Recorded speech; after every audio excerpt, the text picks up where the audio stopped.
Hey guys, a very quick one. Guess what? This is the last aspect under this chapter, and it's all about stoichiometry. So I'm going to be looking at stoichiometry back to back. This one area that Jamb will never play with, Waec will never forgive you if you play with it, right?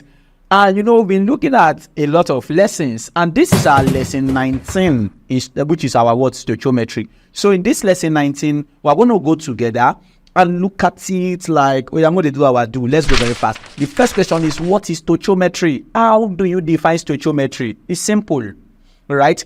First, stoichiometry and stereochemistry, they are two different things. Stereochemistry is under organic chemistry. When I get there, I'm going to explain everything to you. But first, what is stoichiometry? Just go straight. Tell us that stoichiometry is that relationship between the amounts of what? Reactants and products in a balanced chemical reaction. Simple.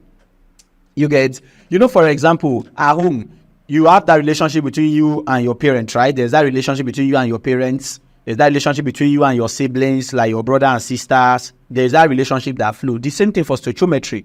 It is that relationship between the amounts of reactants and what? Products in a balanced, but the condition is that chemical equation must be what? Balanced. What is stoichiometry? It is the relationship between the amount, the relationship between the amount, sure you are feeling it now, of reactants and products in a balanced chemical equation. Close your eyes. What is stoichiometry? It is the relationship between the amounts of reactants and products in a balanced chemical equation. If you get that, bro, no stress.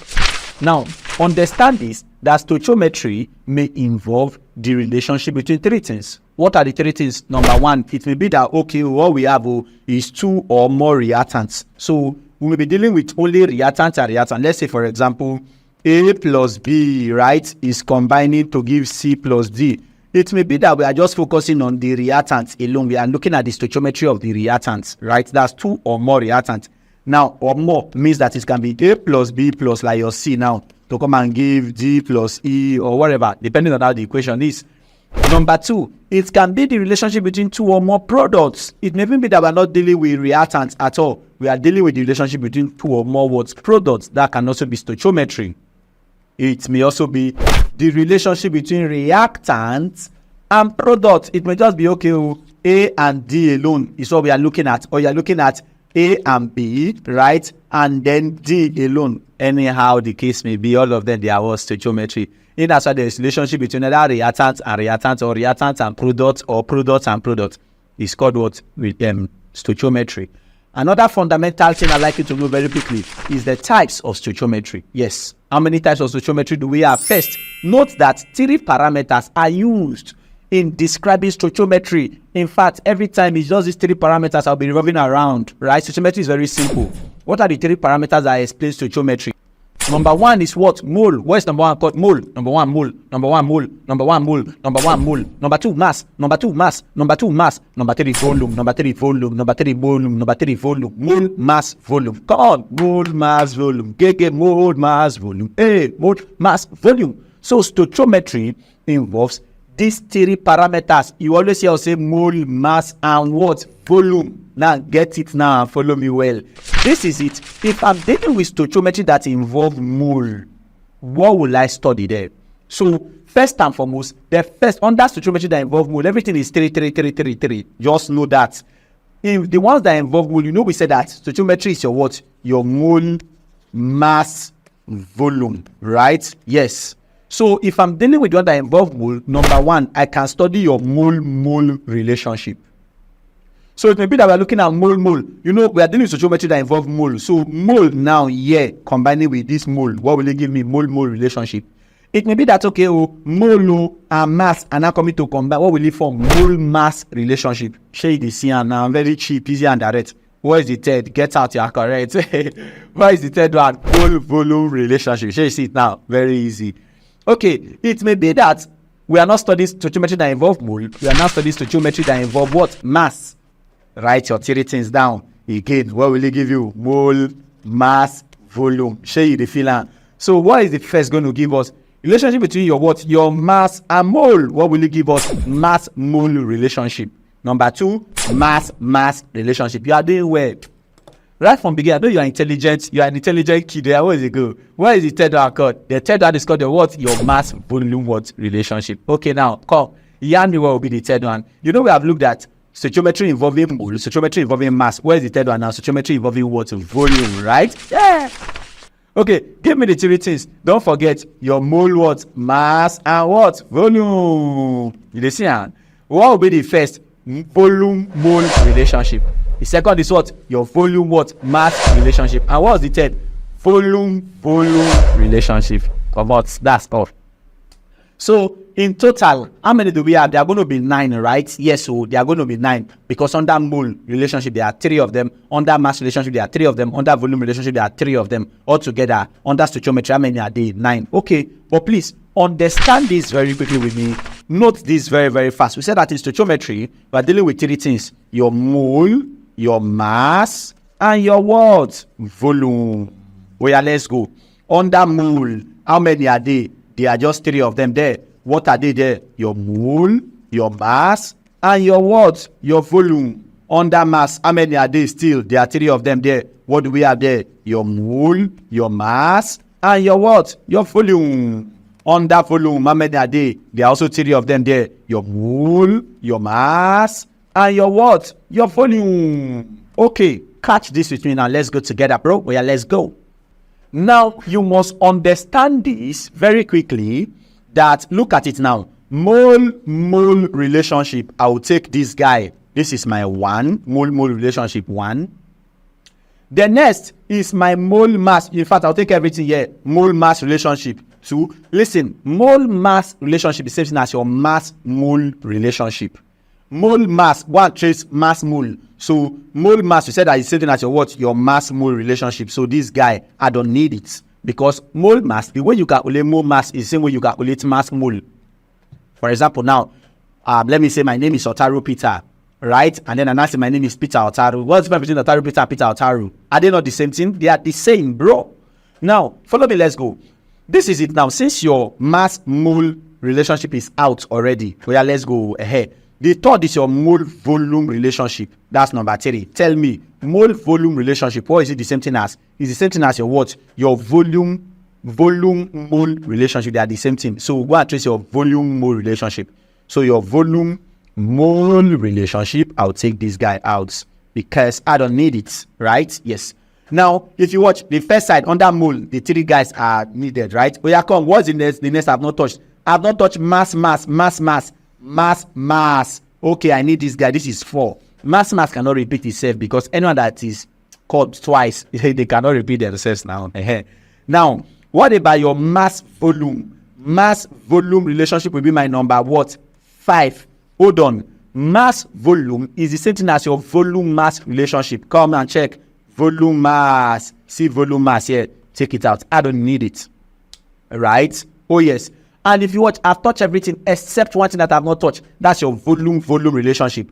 Volume relationship. That's number what? 6. Volume. So what are the out of those 9 parts, right? 3 are repeating themselves, right? So 6 is what is needed. Just 6. What are the 6 of them? Number 1 is your mole relationship, which is this first one. Number 2 is your what? Your mole mass relationship. Number 3 is your what? Your mole volume relationship. Number 4 is your mass relationship. Number 5 is your mass volume. And number 6 is your what? Your volume relationship. So these are the things we are going to focus on, dwell on them, study them one after the other. And guess what? The first one we're going to look at is your mole to mole relationship. Does it make sense now? Are you ready? Yeah, let's get together. Now, in your mole to mole relationship, the sweet question is, okay, how do they present themselves? No stress. Let's go straight into past questions. Look at this beautiful Waec question that was asked in Waec theory. And the question all the way says, if 0.25 mole of calcium hydrogen trioxocarbonate 4 is heated, calcium hydrogen trioxocarbonate 4, only you will write out the formula. That is your calcium hydrogen trioxocarbonate what? 4. That's the formula. CaHCO3 So if 0.25 mole of calcium hydrogen trioxocarbonate 4 is heated strongly, how many moles of it says CaCO3 is going to be produced? This is your water, and then this is CO2 that will be formed. How many moles of all these guys will be formed? Now follow me, let's solve it together. Bash, simple. Here is it. What is it? You know, stoichiometry always involve your balanced chemical equation, right? Yes, so what's the balanced chemical equation for the decomposition of your calcium hydrogen triazocarbonate 4? CaHCO3. When we get to your carbon and its compound, right, I will explain some things for you under carbon 4 side, the test for it. This guy has good role to play. If I decompose this, right, by heating it, what is it going to give me? It's going to give me your calcium triazocarbonate 4. That's CaCO3 plus your what? Very fast. Plus your H2O, right, plus your CO2. This is what I'm going to have. And the CO2 will be in form of gas that will be what evolved at the end of the day. When you see arrow going up, it means that a gas has been what evolved. Okay, let's solve it and see. Now, don't forget very fast that, listen, let me give you the secrets in this now. If you watch, if 0.25 mole of calcium hydrogen triazocarbonate 4 is heated, calcium hydrogen triazocarbonate 4 is what is heated. So they are making reference to calcium hydrogen triazocarbonate 4 first, right? If you see whatever I underline, that means it's significant. And your CaCO3, of course, this guy is also significant. Leave option B first, solve option A. Now, in option A here, don't forget that, of course, how many moles of your calcium hydrogen triazocarbonate 4 is needed? 1 mole. So from this now, you can see that 1 mole, right, of our calcium hydrogen triazocarbonate 4 is going to give us 1 mole, right, of your limestone. And formula for limestone is CaCO3, right? Yes. So if 1 mole of your calcium hydrogen triazocarbonate 4 is going to give 1 mole of calcium triazocarbonate 4, what does it mean? The question says if 0.25 moles of calcium hydrogen triazocarbonate 4 is heated strongly. So if I'm now using 0.25 moles, right, of my calcium hydrogen triazocarbonate 4, right? The question is, how many moles of your CaCO3 is it going to give me? That's going to give me X. That's what I don't know. So I can cross multiply. If I cross multiply, listen, 1 here will come and multiply the value that we have, 0.25. Then 1 mole here will come and multiply X. What is it going to give me? 1, right? 1 is going to give 1 multiplied by my X. Is going to give me 1 multiplied by 0.25 moles, right? So what is X? X, of course, is going to give me 0.25 moles of our what? CaCO3. That's what it's going to give to you directly. What it means is that if 1 mole of calcium hydrogen triazocarbonate 4 decomposes, will give 1 mole of your calcium triazocarbonate 4. If 0.25 mole of calcium hydrogen triazocarbonate 4 decomposes, what is it going to give us? It's still going to give us 0.25 mole of calcium triazocarbonate 4. Simple, and you're out of there. Is A correct now? Yeah. Well, let's go down to B and solve it. Yeah, follow me. Let's go. Now, in getting our B, what do we do there? Very fast. Your B, very simple. Again, we said that your your calcium hydrogen triazocarbonate 4, that means open your bracket, calcium hydrogen triazocarbonate 4, if it decomposes, what is it going to give you? CaCO3 plus your plus your H2O, which is your water, plus your CO2. I know you have doubts inside, is this equation even balanced? Yes, now, very well. How many calcium do we have here? Calcium is 1, right? Calcium here is how many? 1. How many hydrogen? Hydrogen is 2 because of the 2 that is outside. How many hydrogen here from water is 2? How many carbon? Carbon is 2, right? Yes, so carbon is 1 plus 1, that's 2. Oxygen is 6 in the reactant. Now, in the product, it is 3 plus 1 plus 2, that's 6. Everything is balanced, bro. Yeah, let's go. Now, how many moles of calcium hydrogen triazocarbonate 4 will decompose? 1 mole, right? 1 mole of our what? Calcium hydrogen triazocarbonate 4 should decompose to come and give you 1 mole of what? Water. Abi? Yes, we're not dealing with your CaCO3 now, we're dealing with H2O. Now, from option B, that's where we are solving. If 0.25 mole of your calcium hydrogen triazocarbonate 4 is now heated, so 0.25 moles of what? Calcium hydrogen triazocarbonate 4. When you heat it, what is it going to give you? It's going to give you S mole of what? Water, H2O. Cross multiply as well. If you cross multiply them like this guy come and multiply this, what am I going to have there? It means that 1 times X will give you 1 times 0.25. What is going to be the answer? X is also going to give me 0.25. But now, moles of what? Water, H2O. That's the answer, and you're out of there. 0.25 is the answer still. Only you. Reason C for me. Since your calcium hydrogen triazocarbonate 4 is 1 mole, it's going to also decompose to give 1 mole of what? Carbon 4 oxide. So 0.25 mole of calcium hydrogen triazocarbonate 4. What is it still going to give you? You are correct. Yeah, let's solve it together. Yeah, let's go to C now. Now for your C, we are dealing with your what? Your CO2, right? Yes. So your calcium hydrogen triazocarbonate 4, if you decompose it, what's it going to give you? You must know the equation. I want it to stick.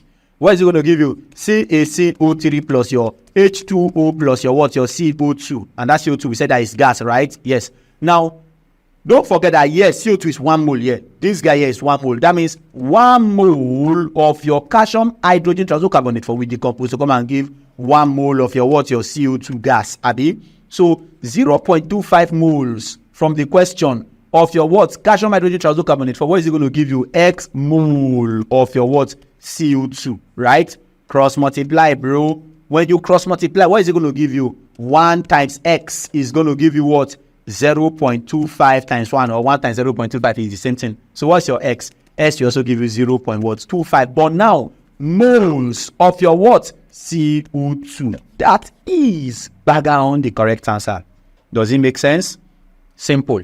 If you understand that, look at the next question. Jamb 1993 question 3. Jamb brought this interesting question all the way. And the question says, how many moles of oxygen molecule will be produced from the decomposition? First, they have given us oxygen. You will hold it tight. How many mole of oxygen molecule will be produced from the decomposition of 2.5 mole of potassium chlorate 5, potassium trioxochlorate 5? What is the formula for your potassium trioxochlorate 5? KClO3. KClO3. That's the formula for your potassium trioxochlorate 5. If you watch, nobody will give you this. Only you will know it by yourself. Now, before we see the options, let's surface. When your potassium trioxochlorate 5, KClO3, if you decompose it, what is it going to give you by heating it? It will give you your potassium chloride, KCl, is your potassium chloride, plus your oxygen, which is the gas that will be given out. How many moles of that oxygen? Check whether the equation is balanced. It's not balanced, so oxygen here is 3 in the reactant product, it is 2. It's not balanced. Put 2 here. If I put 2 here, oxygen is not many in the reactant, 6. Come and put 3 here. Oxygen is how many there? 3. That means I will put 2 here now. Everything is all balanced. From this equation you are seeing there, they are telling us about 2 things: oxygen and potassium trioxochlorate 5. We don't really have problem with potassium chloride. Inside the equation is not balanced. So potassium trioxochlorate 5 and oxygen, they are our main concern. Here is it. 2 moles of your potassium trioxochlorate 5, KClO3, Abi, it is giving us 3 moles of what? Oxygen. Bro, now so the question say, how many moles of oxygen? That means X mole of oxygen, shade the feeler, would be produced from the decomposition of 2.5 mole of potassium. So this potassium trioxochlorate 5, how many moles there? 2.5 moles. Abi, if you watch moles and moles, all of them they rhyme together. 2.5 moles of your what? Your KClO what? 3. Back down. So cross multiply, bro. If you cross multiply, what are you going to have? X will multiply 2. That means 2 times X is going to give you nothing but your 3 times your 2.5, right? Yes. So 2 times X is going to give you 2X is equal to 3, right? Your 3 multiplied by 2.5. What is the answer? 7.5. So 7.5 is what you're going to have. So now get the value of X for me fast. X will give you 7.5 divided by 2. That will give you 3.75 something. That's 7.5 divided by 2. That will give you 3.75. That's 3.75. 3.75 what? Moles. 3.75 moles of our what? Oxygen is the correct answer. 3.75 moles of oxygen. Can we check the options and see whether we are correct? Yeah, let's go. What is option A saying? No. Option A cannot. We're looking for 3.75. Option B, 3.5. No. Option C, 3.75. They are making sense. Option D, nope. What is the correct answer? Option C is our correct answer. Does it make sense now? Yeah, very simple. If you understand this very fast and you are very, very sure that you really do understand it, guess what? I'll see you in the next class. We're going to look at your mole to mass relationship, right? And anything we're going to be solving there, of course, will be under mole and mass relationship. So geometry must plaster, it must enter into you. I'll see you in that next class. Enjoy. Bye-bye.